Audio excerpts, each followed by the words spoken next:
에디오피아라고 하는 나라의 이름은 우리에게 제법 역사적으로 의미 있고 익숙한 이름인데 구체적으로 잘 알지는 못하지요.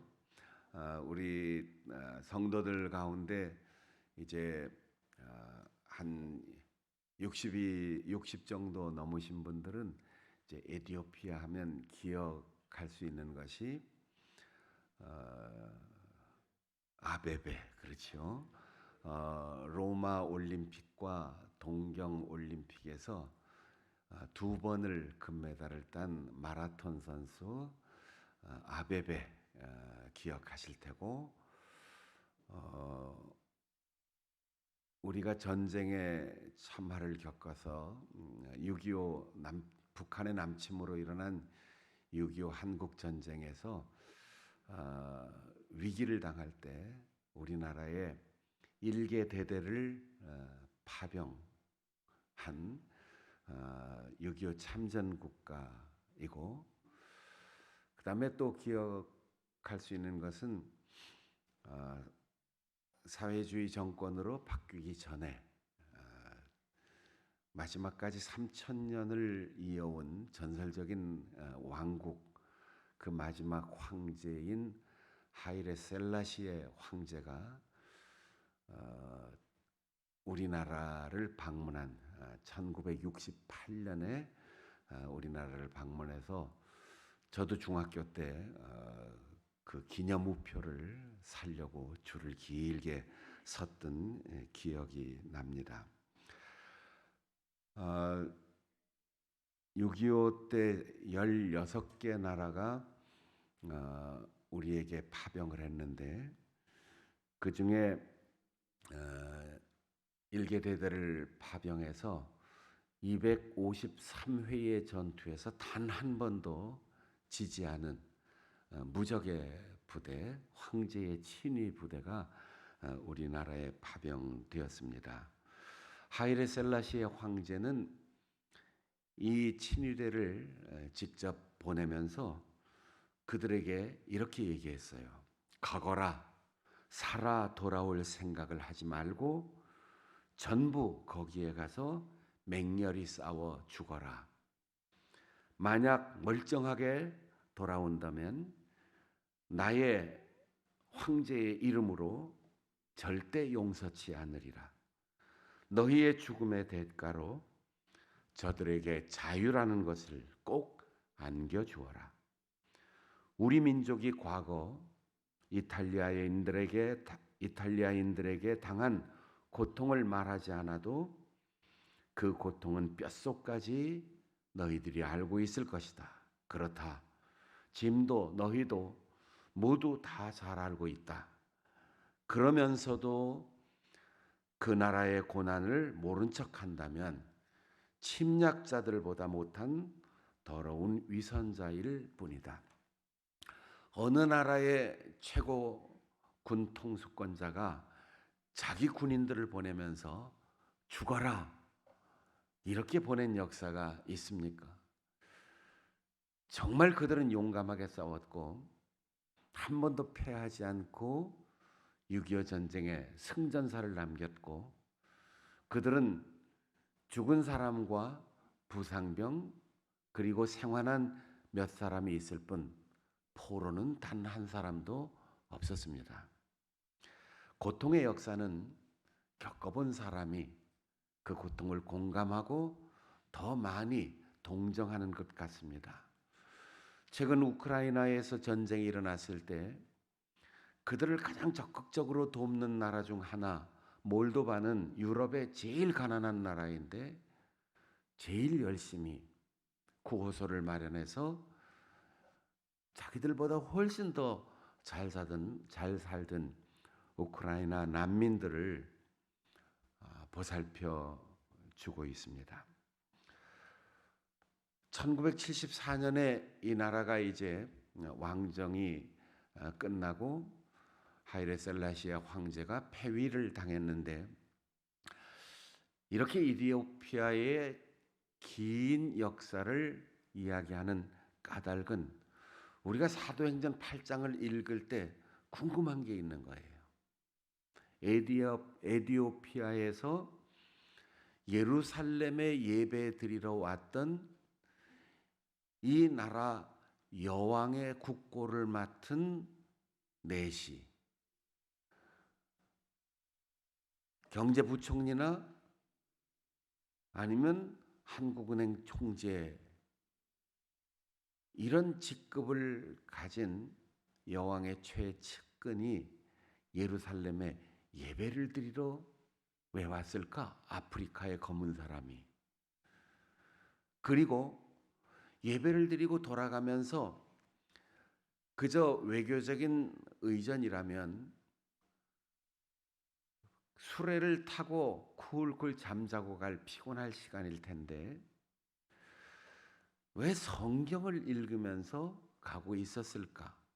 그리고 성경의 뜻을 압니까? 라고 질문하는 빌립에게 가르쳐주는 사람이 없으니 어떻게 그 내용을 알겠습니까? 호기심이 발동해서 진지하게 말씀의 해석을 듣기를 원하는 이 태도가 어디에서부터 온 것일까? 그 이유를 우리가 알아야 이 성경에 일어난 사건을 훨씬 더 깊이 이해할 수 있기 때문입니다. 이 에디오피아의 내시와 사도 빌립이 아닌 집사 빌립, 이 두 사람의 만남보다 훨씬 더 오래전, 1000년 전에 세기적인 로맨스가 있었습니다. 솔로몬과 스바의 여왕과의 만남입니다. 이 구약의 스바라고 기록된 것이 구스, 그리고 오늘날 우리가 가진 번역의 에디오피아라고 이야기하는 아프리카의 오래된 왕국입니다.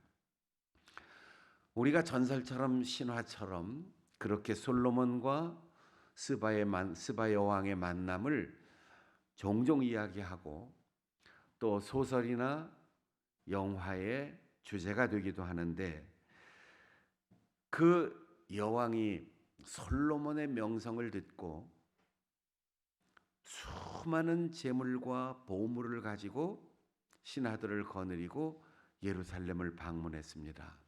국빈 방문이지요. 여왕과 또 당시 세계 최강대국의 하나인 이 이스라엘 솔로몬 임금과의 만남은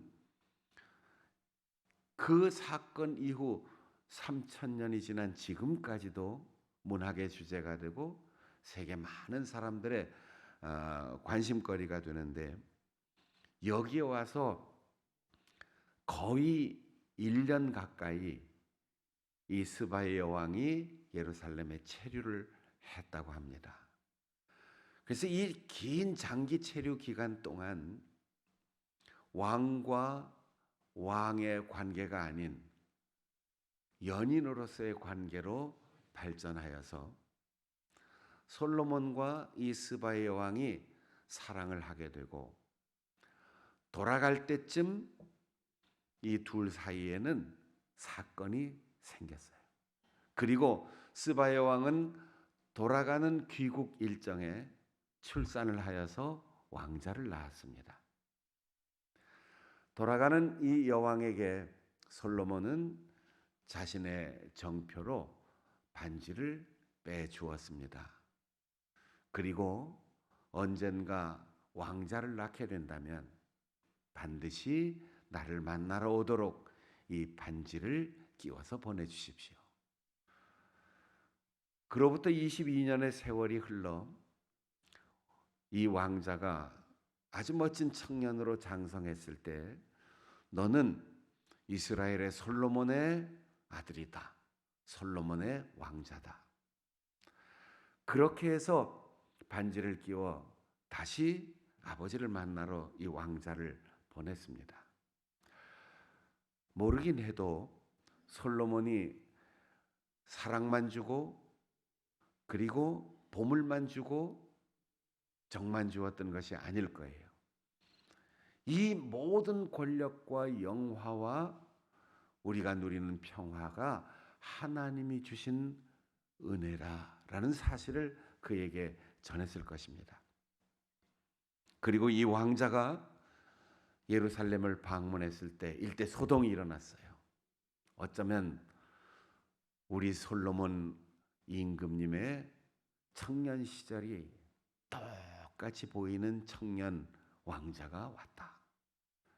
그래서 아버지를 방문한 그 에티오피아의 왕자는 2년 동안 이곳에 머물면서 아버지와 대화하고 또 하나님을 섬기는 신앙의 전수를 받고 제국을 다스리는 통치의 지혜를 많이 배웠습니다.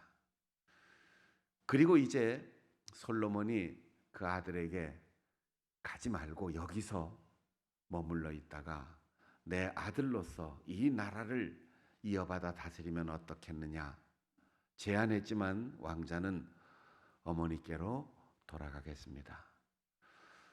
그래서 12,000명이나 되는 이스라엘의 많은 제사장과 그리고 군인들과 지혜로운 사람들을 이 왕자에게 맡겨서 함께 돌아가게 했습니다.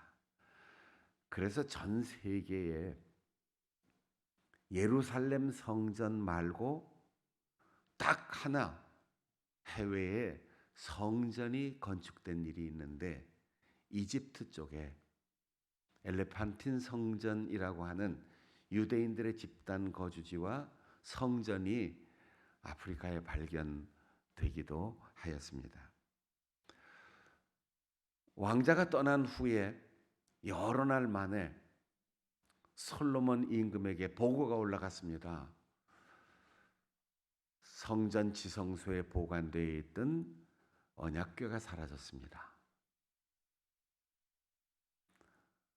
솔로몬 임금이 급히 확인해 보니까 똑같이 만든 모조품이 지성소에 들어가 있고 모세 때부터 물려받았던 언약궤가 이 성전에서 사라져 버린 거예요. 솔로몬이 군사를 보냈지만 이미 국경을 넘어가 버리고 말았습니다. 이 왕자는 언약궤와 제사장과 종교적인 많은 가문들 그리고 지혜로운 사람들을 다 데리고 와서 어머니를 뒤이어 새로운 왕국을 건설했습니다. 그래서 스바의 왕국이 이제 에티오피아라고 하는 왕국으로 새롭게 건설되고 솔로몬의 성전에서 몰래 빼내간 이 언약궤가 지금도 에티오피아의 고대 왕국의 수도였던 악숨이라고 하는 곳에 한 수도원에 보관되어 있는데 1년에 한 번씩 축제 때마다 이 언약궤가 나와서 행진을 한다는 거예요. 딱 하루만 나왔다 들어가는데 많은 사람들이 호기심을 가지고 가지만 어깨에 메고 제사장들이 행진하는 그 언약궤가 3,000년 동안 여기에 2,000년 동안 3,000년이죠. 3,000년 동안 여기에 머물러 있었다. 전설은 있는데 아무도 확인을 못해요. 이스라엘에 있었던 그 모조품 언약궤는 이스라엘 나라가 망하면서 지금도 땅속에 묻혀 있는지 아니면 어느 나라로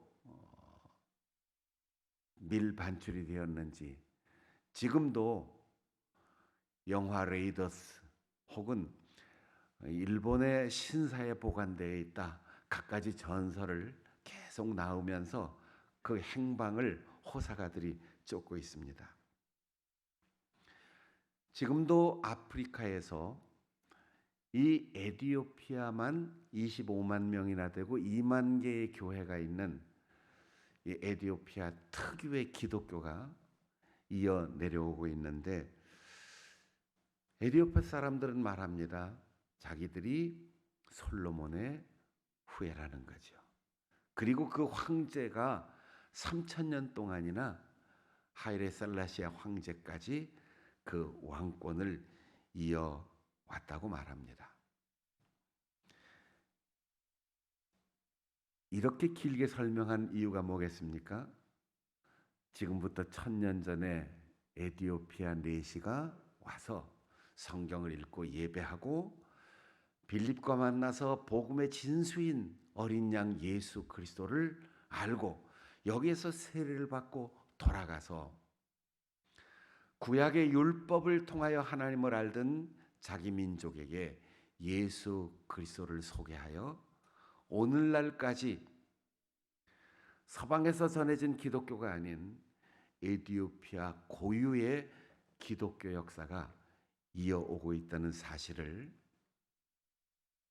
위로 1,000년, 뒤로 2,000년을 놓고 이제 이 본문 속으로 들어가 보면 어떻게 처음 만나는 사람들의 이 진지한 만남이 이루어졌고 하나님은 왜 박해를 피하여 사마리아로 가서 목숨 걸고 복음 전도하여 사마리아 지역에 대부흥운동이 일어났는데 피곤해 있을 이 빌립을 광야로 내모르셨는지를 우리가 이해하게 되는 겁니다. 성령께서 빌립에게 말하였습니다. 구원받은 수많은 영혼들 사마리아의 부흥의 결과에 머물지 말고 예루살렘에서 가사 쪽으로 지금의 가자 지구 쪽으로 내려가는 그 길로 가라. 제가 빌립 같으면 이렇게 얘기할 것 같아요. 이 사마리아의 대부흥을 보셨습니까? 이 부흥을 위해서 제가 밤낮으로 복음을 전했는데 이제 좀 휴가 좀 보내주세요. 좀 며칠 호텔에 가서 조용히 밥만 먹으면서 잠자고 쉬고 싶습니다. 이렇게 얘기할 수 있을 거예요. 그것도 산이나 바닷가로 가서 쉬라는 얘기가 아니라 그 길은 광야라. 우리는 광야의 의미를 모르니까 그냥 광야다 생각하지만 정말 힘들고 고통스러운 이 사역의 나날을 보냈던 그에게 하나님께서 가라고 하는 길은 광야인 것입니다. 여러분, 우리는 일정 부분 힘껏 일하고 열심히 일하고 어떤 성과를 이루고 나면 가능하면 좋은 사람들과 함께 좋은 음식을 먹으면서 좋은 환경에서 쉬고 싶어 할 겁니다. 그런데 하나님께서는 열심히 일한 그에게 광야를 가라고 했습니다. 또 아니 이전보다 더 나쁜 환경으로 이렇게 얘기할 수 있어요. 여러분, 우리의 인생을 살아가는 동안 때로는 하나님께서 그만 좀 쉬라고 하시지. 이제 올해는 사표 내고 내가 교회학교 교사도 안 하고 싶어. 찬양대도 안 하고 싶어. 구역장도 이제 그만하고 싶어. 이젠 임원 그만하고 싶어. 안내도 그만하고 싶어. 여러 가지 그만하고 싶을 때가 올 수 있어요. 그런데 하나님께서는 늘 우리에게 그래 쉬어라 이렇게 말하지 않아요. 가라. 그것도 광야로. 사랑하는 여러분, 우리는 환경을 택하고 싶지만 하나님은 사람에게 보내십니다. 우리는 소유하고 싶지만 하나님은 만남을 계획하고 계십니다. 우리는 평안하고 싶지만 하나님은 일하라고 말씀하십니다. 간다게라고 하는 에티오피아 여왕의 이름은 이름이 아니고 그게 직책이에요. 여왕의 국고 관리하는 내시가 수레에서 귀국길에 성경을 읽고 있습니다. 하나님께서 광야로 보내실 때 하나님 거긴 사람이 없는 곳이잖아요. 그리고 남쪽으로 가라고 하는 이 남쪽이란 말은 이 유대 세계에서는 두 가지 의미가 있습니다. 방향과 한낮이라고 하는 뜻이에요. 여러분, 우리가 정남쪽 이렇게 하면 남쪽만 생각이 나는 게 아니고 난 12시 이 생각도 나잖아요.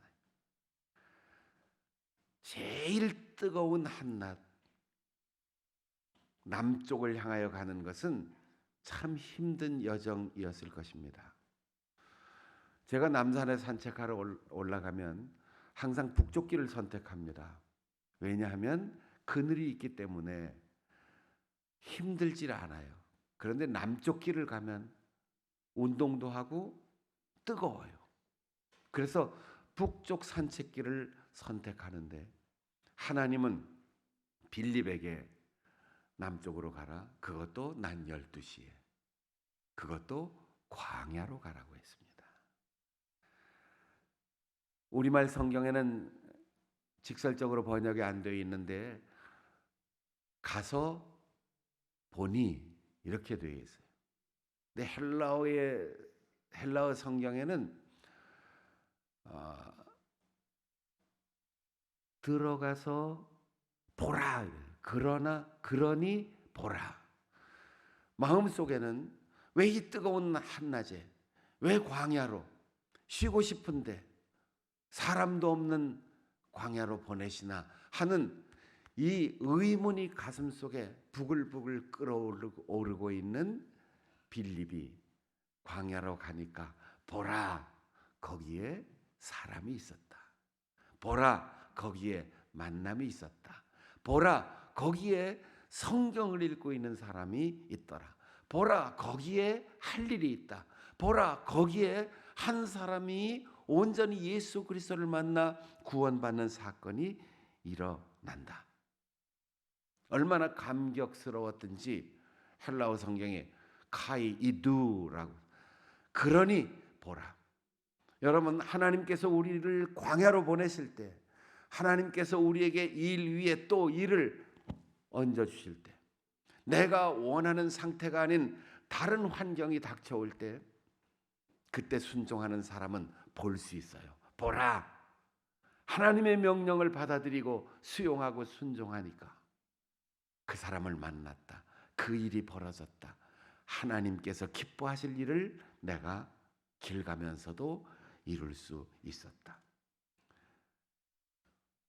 불교를 물과 숲의 종교라고 말한다면 기독교는 광야의 종교입니다. 풍요 속에서 생겨난 종교가 아니고 다 떠나고 다 포기하고 오직 하나님을 바라보는 곳에서만 시작된 종교가 바로 기독교입니다. 그리고 거기서 만난 사람과 무슨 얘기했습니까? 정보를 교환하지 않았습니다. 자신의 힘들고 피곤한 팔자 타령하지 않았습니다. 당신의 지위를 부러워하거나 그가 가진 수많은 재물에 대한 임의성, 권력을 부러워하지 않았습니다. 성경을 읽고 있는 그에게 그 말씀의 뜻을 아느냐고 물었습니다. 우리는 사람을 만나면 저 사람이 나에게 어떤 기쁨을 줄까? 어떤 이익이 있을까? 그렇게 생각하는 것이 대부분이지만 빌립은 하나님께서 만나게 주신 저 사람에게 내가 어떤 기쁨을 줄까? 우리가 대화하는 그 내용이 최신 정보이냐, 많은 정보이냐, 정통한 정보이냐가 아니라 어떻게 하면 말씀을 전하고 말씀을 의미 있게 읽고 그 말씀의 능력을 경험할 수 있을까? 이것이 빌립의 관심이었습니다. 여러분은 요즘 무슨 얘기를 많이 하십니까? 여러분의 가정에는 가족들이 만나서 함께 밥 먹고 함께 대화할 때 무슨 얘기를 많이 합니까? 여러분 교회 와서 들어올 때 예배당에 들어오면서 무엇을 제일 먼저 살피십니까? 여러분이 교회 올 때 머릿속에 떠오르고 가슴속에 느껴지는 생각의 주제는 무엇입니까? 예배당에 들어와서 누가 왔나? 몇 사람이 앉았나? 찬양대는 오늘 몇 명 늘었나? 목사님은 어디 있는가? 신문 챙기고 안부 묻고 두리번 교회는 왔지만 우리는 여전히 세속에 머물러 있어요. 우리가 예배당 입구에서부터 직진해야 돼요. 바로 들어와서 즉시 자리에 앉아서 기도하고 또 기도하고, 오늘 우리의 만남이 사람의 만남이 아니고 오늘 내가 듣는 이야기가 세상의 정보가 아니라 하나님의 말씀으로 만나고 하나님의 말씀을 듣고 하나님의 말씀을 깨달을 수 있는 이 사모하는 마음, 그 마음을 가진 사람의 발걸음은 벌써 달라요. 사랑하는 여러분, 여러분이 가정에서, 여러분이 직장에서, 여러분이 어떤 만남, 그리고 교회에 들어오는 어떤 시간도 하나님의 말씀이 여러분의 마음속에 중심으로 자리 잡을 수 있기를 바랍니다. 이렇게 만나서 이렇게 대화하는 가운데 하나님의 말씀의 깊은 뜻을 깨닫고 도살장에 끌려가는 어린 양처럼 죽어간 그분이 바로 예수 그리스도 십자가의 주님이었다는 사실을 깨달은 에디오피아의 넷이, 그의 변화와 그의 거듭남의 사실을 확인한 빌립은 망설일 것 없다. 살펴보니까 길가 웅덩이에 물이 고여 있는데 세례받자. 즉시로 세례를 주었어요. 세례를 받은 즉시 성령께서는 또 한 나라의 국고를 맡은 넷이 이 고대 사회에서 얼마나 그의 마음대로 움직일 수 있는 현금이 많았겠습니까? 아니, 금덩이 하나라도 거듭났으니까 빌립에게 줄 수 있는 시간을 하나님께서 허락해 주셔야 되잖아요. 아니면 에디오피아에서 가져온 가장 진귀한 보물 하나라도 줄 수 있는 시간, 그리고 빌립이 앞으로 필요하면 나 찾아오게 명함이라도 줄 수 있는 시간을 하나님이 허락하셔야 되잖아요. 그런데 세례받고 올라오는 그 즉시 하나님께서는 에디오피아 넷시에게서 그의 시야에서 빌립이 사라지게 하셨습니다. 에디오피아 넷시도 미련 없이 구원받은 기쁨과 이 복음을 우리 여왕님께, 그리고 우리 나라의 민족에게 전해야 하는 기쁨으로 더 빨리 발걸음을 재촉해서 떠났고, 빌립도 광야인 줄 알았더니 사람이 있구나, 고생인 줄 알았더니 축복이었구나, 하나님께서 가라고 하는 것 아무것도 보이지 않더니 순종하니까 즉시 보이는구나, 기쁨으로 다시 발걸음을 재촉하였습니다. 여러분, 기쁨은 만나는 것도 기쁨이지만 헤어지는 것도 기쁨일 수 있어야 그것이 말씀 중심의 교제이고 성령 충만한 공동체입니다. 만남은 늘 헤어짐을 마련하고 있고 헤어짐은 또 다른 만남을 약속하고 있는 겁니다.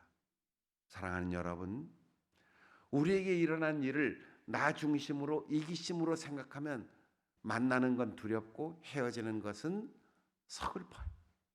그러나 말씀으로 충만하고 성령으로 충만한 사람에게는 만남도 가슴 설레는 기쁨이고 헤어짐도 또 다른 만남을 향하여 가는 새로운 출발점이기 때문에 기쁨으로 헤어질 수 있습니다.